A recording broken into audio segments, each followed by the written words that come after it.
తెలంగాణలో ఓటింగ్ ముగిసింది. Counting time దగ్గర పడుతోంది. దీంతో కాంగ్రెస్ నేతల్లో ప్లస్ మైనస్ల లెక్కలు ముమ్మరమయ్యాయి. జిల్లాల వారీగా గెలుపోటములపై సమీక్షలు జరుగుతున్నాయి. నియోజకవర్గాల వారీగా క్షేత్రస్థాయి పరిస్థితులను తెలుసుకుని పక్కా లెక్కలు కడుతున్నారు PCC chief Ponnala Lakshmaiah. MP ఎమ్మెల్యేలతో పాటు జెడ్పీటీసీ, ఎంపీటీసీ ఎన్నికల్లో గెలిచే అభ్యర్థులు చేజారిపోకుండా తీసుకోవాల్సిన జాగ్రత్తలపై సమాలోచనలు చేస్తున్నారు.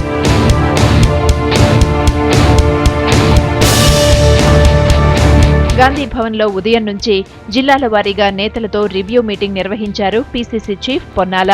మొత్తం ఎన్ని సీట్లు వస్తాయనే దానిపై క్లారిటీ వస్తే మిగతా అంశాలపై దృష్టి పెట్టొచ్చనేది కాంగ్రెస్ ఆలోచన. దీనికి తోడు తెలంగాణలో సీపీఐకి కేటాయించిన సీట్లపై కూడా భారీ ఆశలు పెట్టుకుంది కాంగ్రెస్. అయితే బీజేపీ, టీడీపీ కూటమితో మినహా ఇతర ఏ పార్టీతోనైనా కలిసి సర్కార్ ఏర్పాటు చేసేందుకు తాము సిద్ధంగా ఉన్నట్లు ఇప్పటికే సంకేతాలు పంపారు కాంగ్రెస్ నేతలు. మరోవైపు ఇండిపెండెన్స్ పై కూడా ఓ కన్నేశారు. పనిలో పనిగా కేసీఆర్ ను టార్గెట్ చేశారు పొన్నాల. గోబెల్స్ ప్రచారంతో ఊహల్లో తేలిపోతున్నారంటూ ఫైర్ అయ్యారు. 30 సంవత్సరాల ప్రజా జీవితంలో నీకు ప్రజలకు ఏమని చెప్పావు? నువ్వు ప్రజలు నిన్ను ఏమని గుర్తిస్తారు? తెలంగాణ నీ వల్ల వచ్చిందని చెప్తే తెలంగాణ ప్రజలు అంతా తెలియని వాళ్ళు అనుకుంటున్నావా?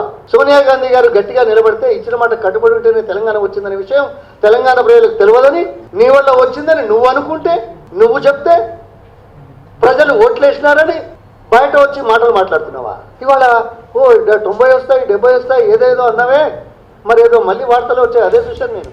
నల్గొండ జిల్లా నుంచి అత్యధిక సీట్లు కాంగ్రెస్ పార్టీకి అందిస్తామన్నారు ఆ జిల్లా నేతలు.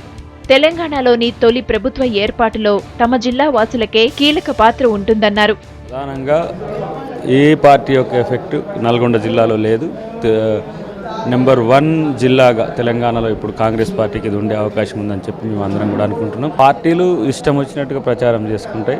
వాళ్ళు కలలుగానే హక్కు వాళ్ళకు ఉంటుంది కాబట్టి ఎన్నైనా అనుకోవచ్చు. కానీ కాంగ్రెస్ పార్టీ యాక్యురేట్గా ఈరోజు జస్టిఫై చేసుకున్న సీట్లు దాదాపు 10 వరకు మాకు వస్తాయనే అంచనా మాకున్నది. పార్టీ కార్యాలయంలో కొత్త ప్రభుత్వంపై పొన్నాల లెక్కలేస్తుంటే పీసీసీ సమక్షంలోనే వరంగల్ జిల్లా నేతలు సై అంటే సై అన్నారు. బలరాం నాయక్, నర్సంపేట అభ్యర్థి కత్తి వెంకటస్వామి వర్గీయులు రచ్చ చేశారు. ప్రచారంలో సహకరించలేదంటూ 2 వర్గాల నేతలు పోటాపోటీగా ఆరోపణలకు దిగారు.